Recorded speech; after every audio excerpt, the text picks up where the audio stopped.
اب میرے والد مولانا حبیب الرحمان ثانی لدھیانوی رحمۃ اللہ علیہ عالم تھے، بڑے متقی پرہیزگار تھے. ہم نے صرف ان میں جو اعلیٰ ترین بات یہ دیکھی، وہ سب سے اعلیٰ یہ تھی کہ کوئی کام بغیر سنت کے عمل میں نہیں لایا گیا. کوئی ناراض ہو جائے، کوئی راضی ہو جائے، لیکن کام جو ہو رسول اللہ کی سنت کا تھا. ان کے والد حضرت مولانا مفتی محمد احمد لدھیانوی رحمۃ اللہ علیہ اپنے دور کے جید علماء میں سے، پنجاب میں پہلی بند پڑی مساجد کو کھلوانے والے وہ ہیں. ان کے والد رئیس الارار مولانا حبیب الرحمان لدھیانوی ختم نبوت کے لیے قادیان میں سب سے پہلا اجتماع، اور پھر ملک کی آزادی کے لیے جب انگریز نے کہا کہ ہندو پانی اسٹیشنوں پر ہندو پیئے، مسلمان پانی مسلمان مٹکوں میں سے پیئے، تو مولانا حبیب الرحمان لدھیانوی وہ پہلی شخصیت ہے جس نے ان مٹکوں کو توڑا اور یہ کہا کہ ہم ایک ہی پانی پیئیں گے تو یہ دیش آزاد ہوگا.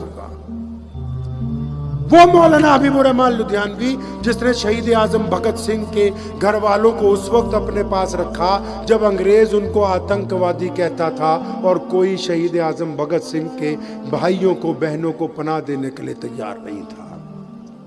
وہ مولانا حبیب الرحمان لدھیانوی جس نے مجلس احرار کا قیام کیا،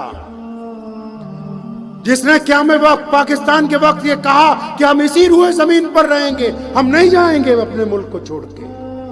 تو ان کے والد مولانا زکریا صاحب لدھیانوی رحمۃ اللہ علیہ مفسر قرآن تھے. پھر ان کے والد حضرت مولانا شاہ محمد صاحب لدھیانوی رحمۃ اللہ علیہ فتنہ قادیانیت کے خلاف 1884 میں پہلا فتویٰ مرزا غلام قادیانی کے خلاف دیا، اور پھر پورے ملک میں جب انگریز کی حکومت تھی لوگ بولتے نہیں تھے اس فتنے کے خلاف، لوگوں کو اس بات سے آگاہ کیا کہ ہمارے اگر کوئی رہنما ہے، ہمارا کوئی خاتم النبیین ہے تو صرف محمد رسول اللہ ہے.